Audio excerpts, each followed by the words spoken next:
Hello students, आज के इस वीडियो लेक्चर में हम महाराष्ट्र बोर्ड ने जो क्वेश्चन बैंक दी है वो सॉल्व करने वाले हैं। तो इसका एक्सप्लेनेशन स्टार्ट करने से पहले मैं आपसे रिक्वेस्ट करूंगी कि अगर अभी तक आपने चैनल को सब्सक्राइब नहीं किया है तो चैनल को सब्सक्राइब कर बेल आइकन बटन को प्रेस कर लेना है ताकि आपको लेटेस्ट वीडियो के नोटिफिकेशंस मिलते रहेंगे। डियर स्टूडेंट्स, ये चैनल एब्सोल्युटली फ्री चैनल है सबके लिए। यहाँ पर आपको कोई भी चार्जेस नहीं देना है, कुछ चार्ज नहीं करने वाले हैं। तो आपको चैनल को ज़्यादा से ज़्यादा लोगों के साथ भी शेयर करना है ताकि ये जो इम्पोर्टेंट कंटेंट है सभी के पास पहुंच जाए, बेनिफिशियरी स्टूडेंट्स के हाथों में ये कंटेंट चला जाए। तो यहाँ पर अभी जो सेक्रेटरियल प्रैक्टिस का क्वेश्चन नंबर केस स्टडी वाला जो क्वेश्चन है, क्वेश्चन नंबर 3 केस स्टडी, तो उसी से रिलेटेड जो रिमेनिंग क्वेश्चंस है वो मैं आप लोगों को सॉल्व करके देने वाली हूँ। तो यहाँ पर 2 वीडियो मैं ऑलरेडी केस स्टडी के अपलोड कर चुकी हूँ कॉमर्स एकेडमी के चैनल पर। तो अगर आपने वो 2 वीडियो नहीं देखा है तो है ना, चैनल पर जाकर प्लेलिस्ट में चेक कीजिए, आपको है ना वीडियोस मिल जाएंगे। वहाँ पर all solve questions of bank का क्वेश्चन बैंक ऑफ बोर्ड का आपको प्लेलिस्ट मिल जाएगा, जिसमें अदर सब्जेक्ट जैसे इकोनॉमिक्स है, ओसी है, तो उसके भी वीडियोस आपको मिलेंगे। एंड पेपर कैसे लिखना है, पैटर्न कैसा होना चाहिए, राइटिंग पैटर्न कैसा होना चाहिए, और कुछ स्पेसिमेन क्वेश्चंस भी मैंने उसी प्लेलिस्ट में डाला हुआ है। तो सारा का सारा इंपॉर्टेंट कंटेंट जो आपको बहुत ही यूजफुल हो सकता है और आपको है ना ज़्यादा से ज़्यादा मार्क्स गेन करने में हेल्प कर सकता है, वो कंटेंट वहाँ पर प्लेलिस्ट में आपको मिल जाएगा। नाउ यहाँ पर क्वेश्चन नंबर 6 से लेकर 10 का वीडियो भी अपलोड हो चुका है, 1 to 5 भी अपलोड हो चुका है।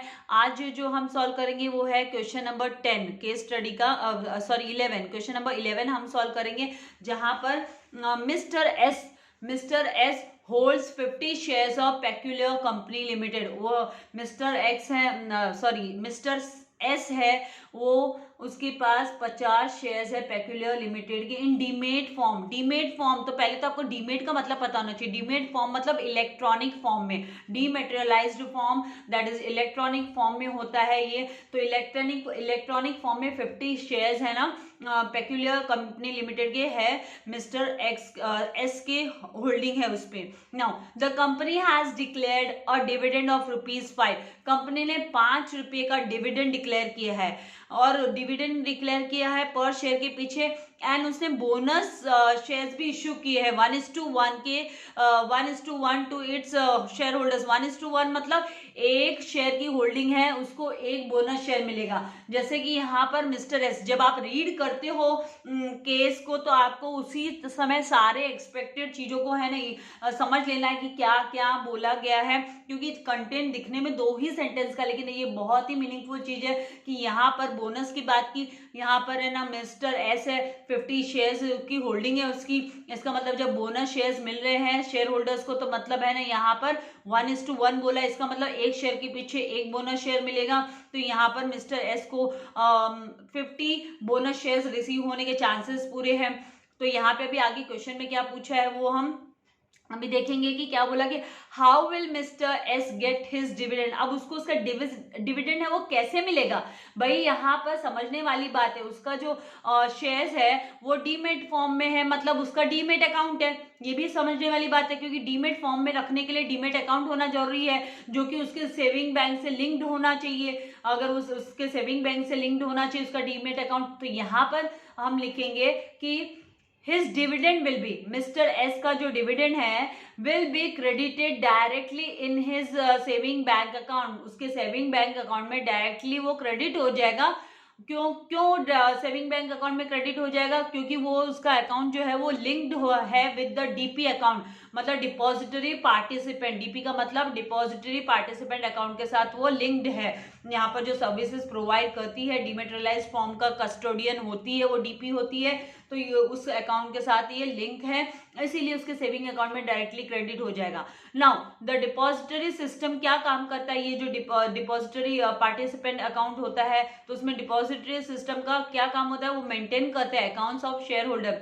शेयर होल्डर के जो अकाउंट है वो मेंटेन करते हैं शेयर्स को लेकर। देन एनेबल्स ट्रांसफर, अगर उनको ट्रांसफर करने अपने शेयर तो वो ये काम है ना ट्रांसफर करने का काम इसमें कर सकते हैं। देन कलेक्ट्स डिविडेंड कलेक्ट करने का काम, then bonus shares etcetera on behalf of the share holder. तो शेयर होल्डर के बिहाफ में ये सब है ना काम कौन करता है, डिपॉजिटरी सिस्टम करता है। नाउ बी क्वेश्चन यहाँ पर बोला will he gate bonus share in physical और डीमेट फॉर्म। अभी उसको बोनस शेयर फिजिकल फॉर्म में मिलेंगे कि डीमेट फॉर्म में मिलेंगे? यहाँ पे बोला ना बोनस शेयर दिया जाएगा शेयर होल्डर्स को, तो इट इज अंडरस्टूड जब उसके उसके जो शेयर होल्डिंग है, उसके जो ओरिजिनल शेयर्स है वो डीमेट फॉर्म में है, डीमेटेरियलाइज फॉर्म में है, वो फिजिकल फॉर्म में नहीं है, तो बोनस भी उसको डीमेटेरियलाइज फॉर्म में ही डायरेक्टली उसके अकाउंट में क्रेडिट हो जाएंगे। तो हमको यहाँ पर लिखना है since mister S holds shares in demat form, shares वो डीमेट फॉर्म में होल्ड कर रहा है, the bonus shares also will be, तो फिर ये केस में क्या होगा, वो जो बोनस शेयर्स है वो भी उसके अकाउंट में डीमेट अकाउंट में वो रिसीव कर लेगा, उसके डीमेट अकाउंट में क्रेडिट कर देगी जो कंपनी है peculiar limited company, and will be credited directly to his demat account only, demat account में ही क्रेडिट कर देगी। Now who is entitled to dividend and bonus, कौन एंटाइटल है, किसको डिविडेंड एंड बोनस मिलना चाहिए, मिस्टर एस और द डिपॉजिटरी। अभी जो डिविडेंड है वो डिपॉजिटरी को मिलना चाहिए, मिस्टर एस को यहाँ पर पूछा। ये डिपॉजिटरी सिस्टम होता है वो तो सेफगार्ड करता है, कस्टोडियन होता है शेयर होल्डर्स के शेयर्स का, एंड उनके इंटरेस्ट एंड डिविडेंड को लेकर, कलेक्शन को लेकर वो काम करता है, बोनस शेयर को कलेक्ट करने से लेकर ये डिपॉजिटरी का काम होता है, खाली कलेक्शन का काम होता है। तो ये जो डिविडेंड मिलेगा वो मिस्टर एस को मिलेगा, ना कि डिपॉजिटरी को। मिस्टर एस वो है वो बेनिफिशियल ओनर होता है। Now NSDL in this case यहाँ पर Mr S is beneficial owner, ये बेनिफिशियल ओनर है, thus he is entitled to get the dividend and bonus shares, इसको है ना bonus shares and bonus shares भी इसको ही मिलेंगे और डिविडेंड भी मिस्टर एस को ही मिलेगा, भले उसका अकाउंट जो है वो डिपॉजिटरी सिस्टम मेंटेन कर रहे हैं, लेकिन वो मेंटेन करने से कुछ नहीं, उसके ही डीमेट अकाउंट में उसका जो बोनस शेयर्स है और उसका डिविडेंड है वो क्रेडिट होने वाला है। Now I hope you have understood this concept. Now 12th one, ABC company limited decides to pay interim dividend. ABC limited ने इंटरिम डिविडेंड पे करने का डिसाइड किया। अभी इंटरिम डिविडेंड की बात आई तो आपको कलेक्ट होना चाहिए, इमीडिएटली माइंड में आना चाहिए कि डिविडेंड मतलब कहाँ से होगा, पे कहाँ से दिया जाएगा डिविडेंड, और फिर इंटरिम डिविडेंड कहाँ से नहीं पे कर सकते, तो ये सब चीजें आपको पता होनी चाहिए। तो यहाँ पे पहला क्वेश्चन पूछा can it be paid out of free reserves, क्या हम इसको फ्री रिजर्व्स में से पेड कर सकते हैं? नहीं, इंटरिम डिविडेंड जो है वो रिजर्व्स में से पे नहीं किया जाता है, रिजर्व्स वगैरह तो है ना बोनस के लिए यूज किया जाता है, तो यहाँ पर interim dividend can not be paid out of any reserves. Then second question यहाँ पे बोला is the board right is declaring the same at board meeting, क्या बोर्ड राइट जो है वो सेम बोर्ड मीटिंग में डिक्लेयर होता है क्या? Yes, the board directors has the power, board directors को पावर होता है to declare the interim dividend. Interim dividend declare करने का पावर किसके हाथ में होता है वो भी आपको पता होना चाहिए। इंटरिम डिविडेंड का मतलब होता है कि 2 एनुअल जनरल मीटिंग के बीच में जो डिविडेंड डिक्लेयर होता है उसे इंटरिम डिविडेंड कहते हैं। फाइनल डिविडेंड जो है वो शेयर होल्डर्स डिक्लेयर करते हैं, राइट। तो यहाँ पर इंटरिम डिविडेंड का जो डिक्लेयर करने का जो पावर है वो बोर्ड ऑफ डायरेक्टर्स के हाथ में होता है। एट द बोर्ड मीटिंग वो लोग ये पास करते हैं। Is the board right in declaring, मतलब यहाँ पे बोर्ड ऑफ डायरेक्टर्स की बात हो रही है, board of directors have right in declaring the same. Now can the company distribute the same with in 30 days of its declaration, क्या distribute कर सकती है वो 30 दिन में, विद इन 30 days में डिक्लेयर करने के 30 दिन के अंदर वो डिस्ट्रीब्यूट भी कर सकती है क्या कंपनी? तो हाँ कर सकती है। इंटरिम डिविडेंड 30 दिन के अंदर उनको डिक्लेयर किया हुआ डिविडेंड दे देना है, अकाउंट में क्रेडिट कर देना है शेयर होल्डर्स के। Now yes, interim dividend should be paid with in 30 days of its declaration. तो इस तरीके से आपको ये आंसर लिखना है। लिखो, कॉन्सेप्ट्स को हर तरीके से समझ के लिखो, मगअप करोगे तो आपको चीजें नहीं आने वाली, उसके बारे में सोचो समझो। And listening and reading and writing तीनों भी चीज इक्वली इंपॉर्टेंट है। ये चीज आपको ध्यान में रखना है कि सुनना, जब आप कोई एक्सप्लेनेशन सुनते हो, टेक्स्ट बुक रीडिंग करते हो और आपकी राइटिंग स्किल है, आपको आप नोट डाउन करने में आपको कोई प्रॉब्लम नहीं होती है, आप क्विकली लिख सकते हो, सेंटेंस फ्रेम कर सकते हो, तो ऑटोमेटिकली आपका जो पेपर है वो अच्छा ही जाने वाला है। नाउ 13 क्वेश्चन यहाँ पर, Diamond company limited is considering to declare interim dividend.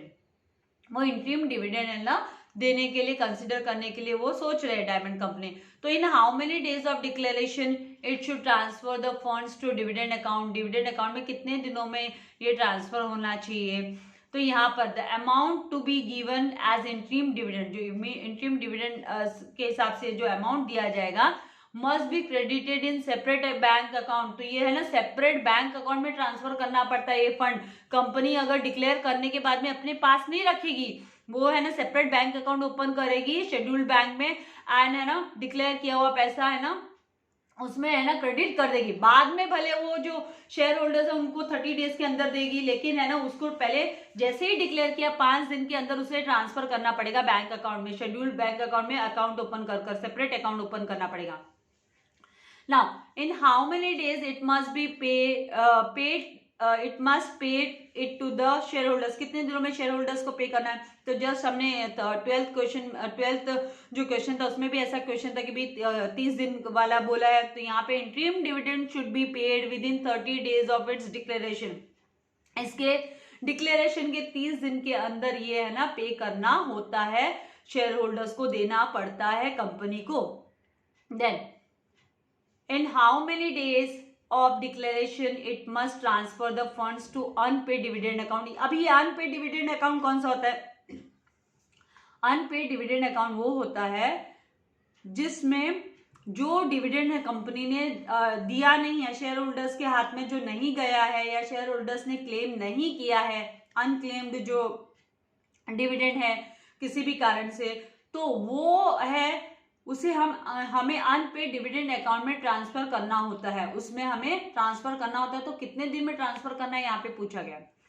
तो unpaid unclaimed interim dividend should be transfer to unpaid dividend account within 7 days, 7 दिन के अंदर, within 7 days of the expiry of 30 days. जैसे ही 30 दिन expire हो जाएंगे, देखो इंटरिम डिविडेंड 30 दिन के अंदर देना होता है।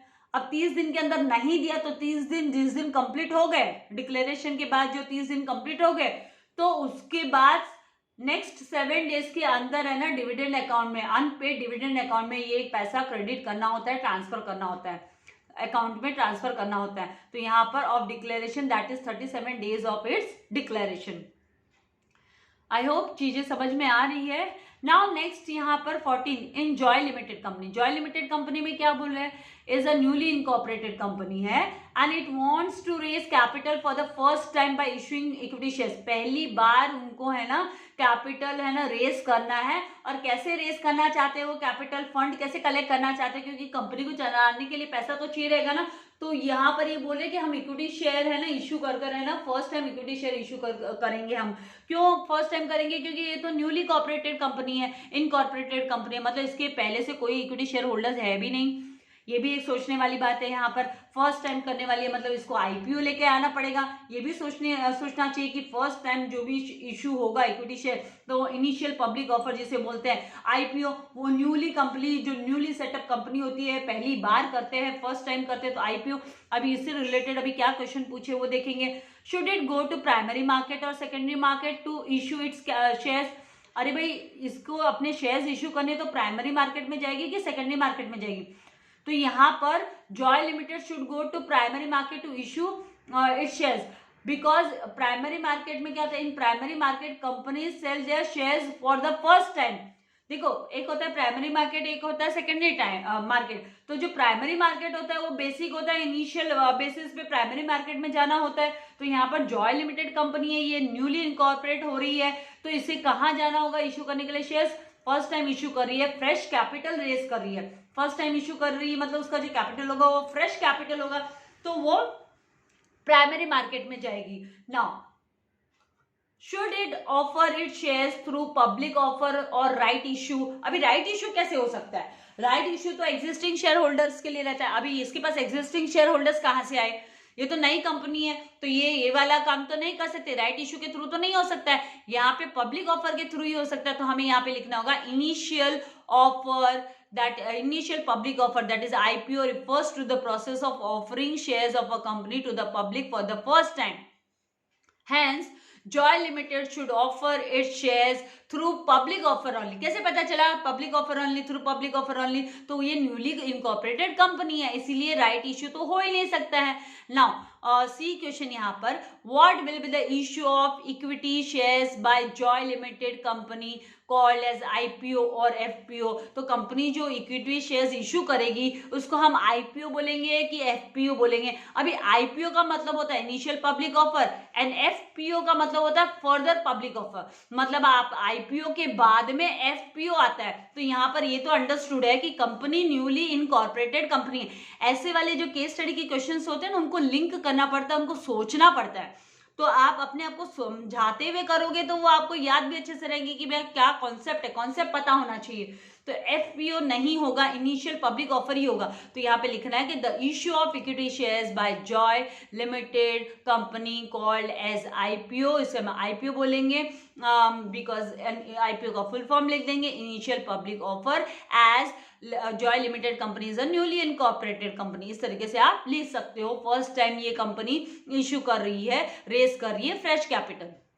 नाउ नेक्स्ट जो है लास्ट केस स्टडी का क्वेश्चन है कि mister P has recently got his BSc degree.